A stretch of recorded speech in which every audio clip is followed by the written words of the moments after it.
Cybernetic Social Selling, cybernetic being goal-oriented striving. And so this is the model and it's really simple if you really think about it. First, you start with an opener, and you have to build some rapport. You may have done that already via the opener, but just to be on the safe side, make sure you build some rapport. And then you explore. That is the longest part, because there you need to find out if they are someone who is in the market for your product.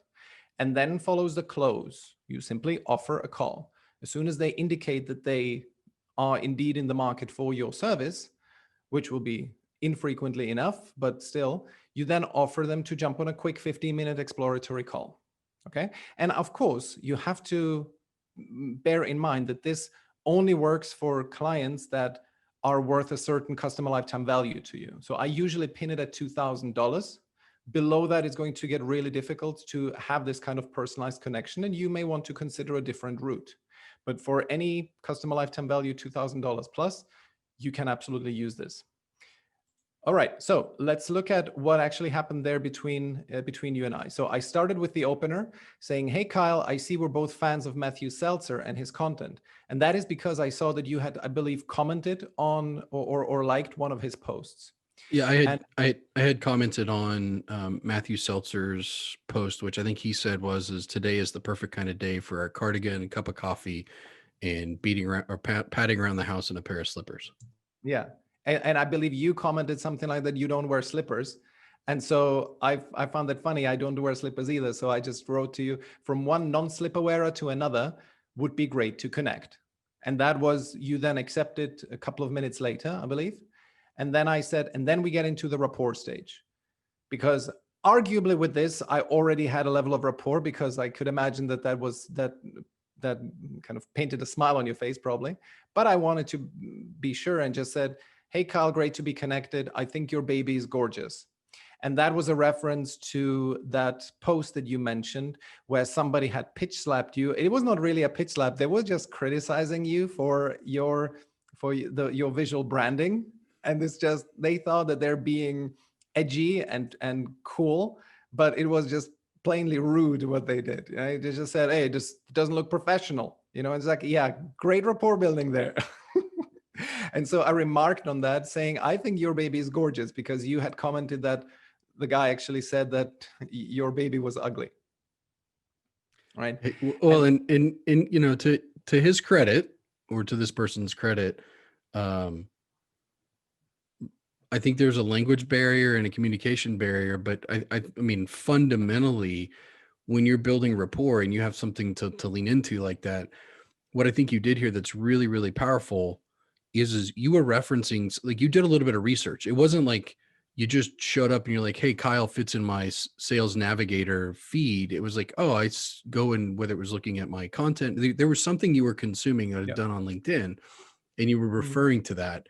And that, the back-to-back, the opener of Seltzer to talking about a recent post, those were just, those were great combinations. Yeah. No, you have to take a little bit of time every single time you connect with someone, or you see, oh, somebody is potentially my target market. Do a little bit of research, spend 1-2 minutes. It's not that you have to do a massive Google search about them, right? But that kind of stuff. And in your case, that was a great opportunity. I don't usually have that. The opener here, they were great. And that's why also we build rapport pretty nicely, and that's going to become irrelevant. That's going to become relevant later on. I'll show that to you, why this great level of rapport that we had then led to where it led to. But let me continue here. So you said, thanks, Michael. I said then, congrats on growing to a team of 3. You only started in March last year. That's great. I drew this yellow just to show that I'm getting into exploration mode here already. I'm getting into phase 3. But then we kind of, as it happens on LinkedIn, you then still comment on the previous thing. So we kind of are going back and forth between rapport and exploration. So you then say, I've been railing on poor show up and throw up outbound on LinkedIn for years. And this one just left me going. You're referencing the guy who was commenting on the baby, so to speak. You said, this one just left me going. And then you posted a funny GIF. It's a meme, but I don't know who that is. Basically somebody just being very surprised. And so I said, haha. And then we get into the exploration stage where you then respond to my comment about growing to a team of 3. You said, thanks, we're growing at the pace I can predict and still maintain quality, which is a comment that a statement that I clicked like on. And then I again went into rapport. I still mentioned something about those pitch slaps, but then I asked, how have you grown? Referrals, network? And then you said you again still quickly dipped into rapport, but we are now firmly in exploration mode. And you said relationships, creating interesting educational content, and then being intentional when a project ends to ask for referrals. And here comes the interesting thing. I normally go much longer in exploration mode because so far you have not indicated to me that you have a challenge that you could use my services for. And so that's why I usually explore a little longer, but is this sustainable? Can you keep growing like this? And so on, just so that I get you to the point where you say, well, yeah, I don't really know what's going to come beyond those existing relationships.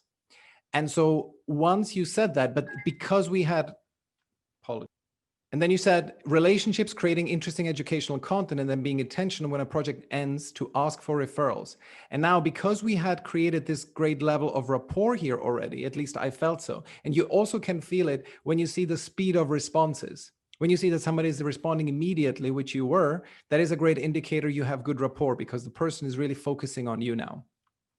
And normally I would have stayed longer in exploration mode, because I still have not established whether you are indeed in the market, right? I normally would have asked something like, okay, but relationships and content, is this something that you can scale? Or, what is the plan for the next stage? What's going to get you to the next level? But I didn't need to do that here, I felt, because I thought that I could go straight into what I call the close. And I said, cool, I'll be upfront and ask anything we could help you with in terms of LinkedIn. We're pretty good on outbound, starting friendly, non-spammy conversations. So maybe that's something new to add to your quiver. And then you said, when the time is right, I might take you up on that, and so on. We should reconnect in January, February. And then you said, I appreciate your approach. Also, I'd like to interview you on my podcast. And so here we are.